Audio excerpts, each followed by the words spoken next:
अस्सलाम वालेकुम, welcome to एमरात। Recently emerge होने वाली राइटर्स की रिपोर्ट में ये क्लेम किया गया है मल्टीपल पाकिस्तानी ऑफिशियल्स को साइट करते हुए कि पाकिस्तान ने अपने 8000 ट्रूप्स यानी आर्मी पर्सनल, 18 फाइटर जेट्स और HQ-9 एयर डिफेंस सिस्टम की एक बैटरी डिप्लॉय कर दी है सऊदी अरब में, और इसे कंफर्म किया जा रहा है पाकिस्तानी सोर्सेज को साइट करते हुए। लेकिन इस आर्टिकल के आने के बाद बहुत से क्वेश्चंस रेज किए जा रहे हैं पब्लिक की तरफ से भी कि जब मई के महीने में हम देख चुके हैं कि पाकिस्तान को तो मजीद एयर डिफेंस सिस्टम की ज़रूरत है और क्वांटिटी वाइज पाकिस्तान के पास एयर डिफेंस सिस्टम्स की तादाद कम है। इसको हम ऑलरेडी डिस्कस कर चुके हैं। ऐसे वक्त में पाकिस्तान अपने premium HQ-9 long range air defence system को सऊदी अरब क्यों भेजेगा? और अगर पाकिस्तान अपने एयर डिफेंस सिस्टम की एक बैटरी और अपने 18 फाइटर जेट्स जो कि most probably GF-17 thunder block 3 होंगे या ब्लॉक 3 और ब्लॉक 2 का एक मिक्सचर होगा, इन्हें डिप्लॉय किया जा रहा है सऊदी अरब में, तो पाकिस्तान एयरफोर्स की स्ट्रेंथ तो कम होगी, एटलीस्ट आपका एक स्क्वाड्रन तो कम होगा। तो ऐसी सिचुएशन में जहां इंडिया की तरफ से खतरा ऑलरेडी मौजूद है,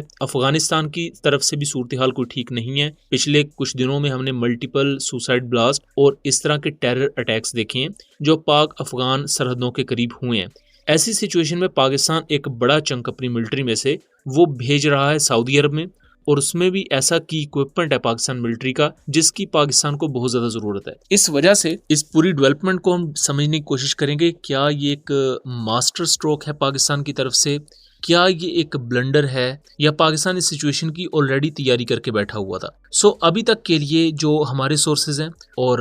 हमारी मालूमात उनके मुताबिक, और इवन माजी में भी इस चीज़ को डिस्कस किया जाता रहा है मल्टीपल एनालिस्ट की तरफ से, कि पाकिस्तान बेसिकली उन वेपन सिस्टम्स को मिडिल ईस्ट में लेकर जाएगा जिन्होंने मई के महीने में अच्छा परफॉर्म किया है। यहाँ HQ-9 एयर डिफेंस सिस्टम्स को सऊदी अरब में डिप्लॉय करना ये सिर्फ चाइना के लिए ही अच्छी चीज़ नहीं है कि चाइना का एयर डिफेंस सिस्टम सऊदी अरब में डिप्लॉय होगा, बल्कि इंडिया का वो जो प्रोपेगेंडा था कि HQ-9 air defence systems Indian missiles के आगे फेलियर का शिकार हुए या ये एक बेकार एयर डिफेंस सिस्टम है, वो प्रोपेगेंडा अपने आप ही एक्सपोज हो जाता है कि अगर सऊदी अरब एक मुल्क के साथ स्ट्रेटेजिक पैक्ट में है और सऊदी अरब आने दे रहा है एक ऐसे एयर डिफेंस सिस्टम को जिसे वो मुल्क मई 2025 में इंडिया के खिलाफ यूज कर चुका है, तो ऑब्वियसली सऊदी अरब ने उसकी परफॉर्मेंस देखी होगी और सऊदी अरब को पता होगा कि कितना कैपेबल एयर डिफेंस सिस्टम है। अगेन मैं ये बात करता हूँ कि ये सिर्फ एक बैटरी है जो सिर्फ सऊदी अरब के उस लिमिटेड एरिया में डिफेंस के लिए यूज की जाएगी। इसका मतलब ये नहीं है कि पूरे का पूरा सऊदी अरब सिक्योर हो चुका है, लेकिन सऊदी अरब का HQ-9 पर ट्रस्ट करना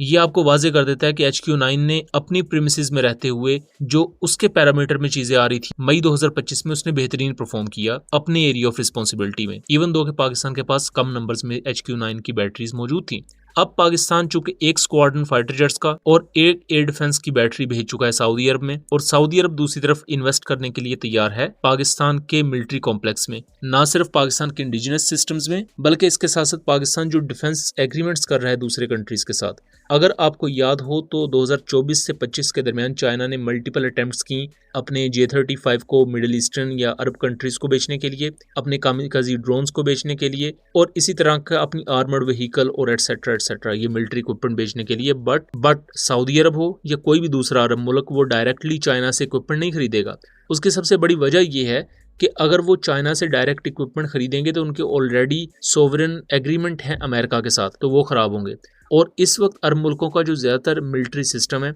वो US बेस्ड है, और अगर वो अमेरिका से बिल्कुल ख़राब करेंगे तो अमेरिका उनके पुर्जे रोकेगा और अल्टीमेटली उनके पास वो वसाइल ही नहीं रहेंगे कि वो अपनी नेशनल सिक्योरिटी को इंश्योर कर सकें। लेकिन यहाँ एक इंटरम सोल्यूशन पाकिस्तान की शक्ल में आया। अब सऊदी अरब डायरेक्टली HQ-9 तो नहीं खरीद सकता, ना ही उन्हें उस तरह कोई ज़रूरत है, बट पाकिस्तान के थ्रू एक HQ-9 की बैटरी सऊदी अरब में डिप्लॉय होगी। दूसरी तरफ रिपोर्ट्स के मुताबिक सऊदी अरब फंड करेगा पाकिस्तान के मल्टीपल डिफेंस डील्स को, जिनमें खास तौर पर लेट्स सपोज अगर हमने एक स्क्वाड्रन सऊदी अरब में भेजा है तो एटलीस्ट J-35 के एक स्क्वाड्रन को खरीदने में सऊदी अरब पाकिस्तान की मदद कर सकता है। इसी तरह HQ-9 की अगर एक बैटरी सऊदी अरब गई है तो फ्यूचर में HQ-19 की बैटरी के लिए या उसकी परचेज के लिए फाइनेंस सऊदी अरब कर सकता है। इसी तरह PFX एयरक्राफ्ट है, इस प्रोजेक्ट में अगर सऊदी अरब जाता है तो रिसर्च एंड डेवलपमेंट के मामले में पाकिस्तान को एक बड़ा बूस्ट मिलेगा, बिकॉज सऊदी अरब के पास रिसर्च एंड डेवलपमेंट का इशू है, उनके पास फाइनेंस का इशू नहीं है। पाकिस्तान रिसर्च एंड डेवलपमेंट कर सकता है, लेकिन पाकिस्तान फेस कर रहा है फाइनेंशियल क्राइसिस एक किस्म का,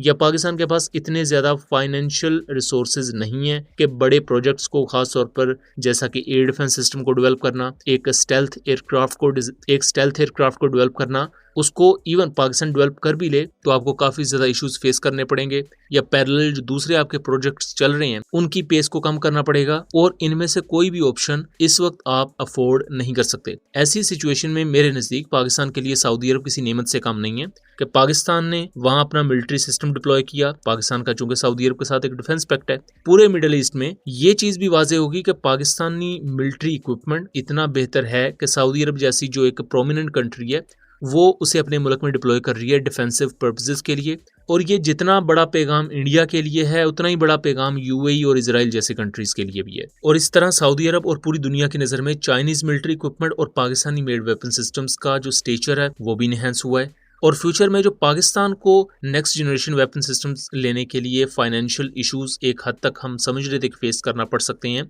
उसमें भी अब एक बड़ा बूस्ट सऊदी अरब की तरफ से आया है कि सऊदी अरब उसमें कंपनसेट कर सकता है। सो दोस्तों, ये था एक एनालिसिस। उम्मीद करता हूँ चीजें क्लियर रही होंगी। वीडियो पसंद आई हो तो इसे ज्यादा से ज्यादा शेयर कीजिएगा ताकि इस तरह की मजीद इन्फॉर्मेटिव वीडियोस हम आपके लिए लेकर आ सकें। मिलेंगे अगली वीडियो में, तब तक के लिए अल्लाह हाफिज।